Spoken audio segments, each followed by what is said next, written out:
Good evening and welcome to Sports Sound Off. My name's Randy Adkins. I'm your host.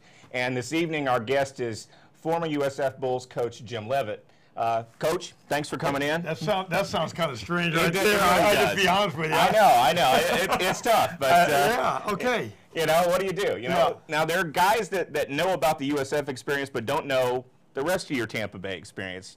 You're from St. Pete. I am. You know, Randy, my dad retired at MacDill Air Force Base. Oh, cool. Mine too. Yeah, and he was a pilot, and they retired by Northwest Youth Center, right over there in the Tyrone Mall, that area. All right. I went to Northwest Elementary School. I went to Tyrone Junior High. All right. And Dixie Hollins High School. Cool. And I was a quarterback in high school, and I was getting recruited by a lot of people. And then one game against Sarasota Riverview, I threw 6 interceptions in one game, and I got letters from everybody saying good luck. Oh. And it was one of the hardest things I ever went through. But University of Missouri offered me a scholarship, and I went there, and they moved me to free safety. And oh, that's cool. And so that's what I did. That's great. Well, the thing about that, you know, it's funny you're talking about that. I know about Mizzou, but you know, to throw 6 interceptions. Yeah, the people at Sarasota Riverview always love me. They think they say thanks a lot. You know? Thanks for the 3 passes. Oh yeah, know?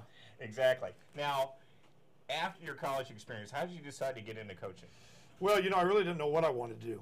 I loved playing so much. You know, I played baseball and football, and it's hard. It's just like all the players that I've had. It's very hard to give it up when you've played since you were in elementary school, all the way through college, and all of a sudden the abruptness that it's over is very difficult.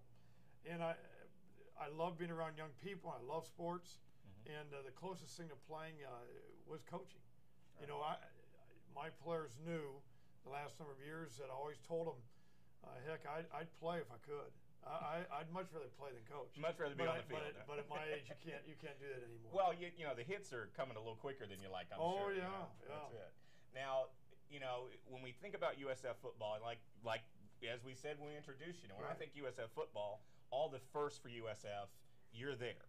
You know, the first bowl game, the first practice, the first squad on the field, the first going to Division I. You know, all those kinds of things. What's the proudest first you have? Oh, Lord, I don't know. Because there's so many, Randy. It's just like what you said. You know, I haven't thought about it till you just said all this. And, you know, when I reflect back, and I remember our first practice, and I remember at the end of the practice, whether it was a good one or not, I was going to tell the team they had a great practice. And I remember jogging off the field, and all the players were still standing there. And I turned around and said, "What are you guys doing?" They said, "Otis Dixon." I remember Otis told me, he says, "Coach, we feel so blessed that we have a football program here. We'd like to pray." Wow, and I walked back and I said, "Okay, what do you want to do?" And Otis said, "Let's say the Lord's Prayer." So we all put our hands together and we said the Lord's Prayer. And ever since that first practice, I don't know what they do now, but we never left winter conditioning, spring practice, the fall, after game without joining hands saying the Lord's Prayer. So when you said that, that was probably one of the most powerful things that happened as far as the first and all that stuff. So that's amazing. It was neat. Well, it shows a lot of solidarity, and you know, that's amazing. Those guys, you know, you were talking about being attached to young men. Yeah. You know, and you're the teacher in that, but did you learn lessons yourself? Oh, absolutely. You know, I had great guys all the way through. There's nobody that I, you know, was really disappointed with. Sometimes the guys are so young. I remember when I was in college, and a lot of times players don't learn a lot until maybe 10, 15 years after they've graduated. Right. And they look back and they see why certain things happen. I've had many players come up to me and says, "Coach, I didn't really know until after I left the program for a while." And when they say, you know, I appreciate you being a part of my life, that's pretty powerful. I learned a great deal from players every day. And I think if you get to a point where you don't feel like you're learning, you got some problems. And I did. I had some unbelievable players throughout all the years, and great people. And they've got great guys there right now that are tremendous group. Well, I mean, and you would know. You brought them. Yeah. So I mean, you would know. I was a part of it. Yeah. Exactly. Now, from the beginning, you know, you assume you had a plan for that. You know, almost like a 5-year plan kind of a thing. If you had a timetable in your head, how'd you do? Well, I really didn't feel like I thought it would take us 10 years to be a real competitive program, Division I. Right. So we were Division I 7 years. Right. So I really felt like, and I really never shared this much with other people, but I felt like in 10 years that I wanted to be a really strong and competitive Division I program. Right. Now we went from Division I independent to Conference USA to a BCS conference. Right. So we went pretty abrupt. But after 7 years, were we real competitive as a football team? I would say so. Number 2 in the country. We were at one Yeah. time. You know, we were 18 last year. Yeah. After 6 games. You know, the biggest thing that everybody, myself, you know, we always, the last 3 years had lost 2 or 3 in the middle of the season. We never lost more than 3 at one time. Right. Which really over 14 years is pretty good, you know, I think. Yep. But we were very competitive. We were number 2. 3 years ago, number 10. Yep. 2 years ago, and 18 last year. Went to 5 bowl games in a row and won 3 of them. We out of 5 years in the Big East, we had 3 winning seasons, Right. 2 losing seasons. We wanted to win the Big East, and I really feel like, and I feel like they've got a great chance. I'm probably going beyond on the questions. No, right, you're Randy? doing good. But I really believe that this team they have right now is so talented. We saw that at the beginning of the Florida game. Right. So talented, and they have great character. Right. And I really believe they have a real chance at Right. winning the Big East this year. Oh, there's a lot of talent on the field. For me, you know, you talk about the game this past weekend. For me, I'm watching the game. Right. The guys look really good in the first half. They did. They're driving down the field, and then you have that fumble.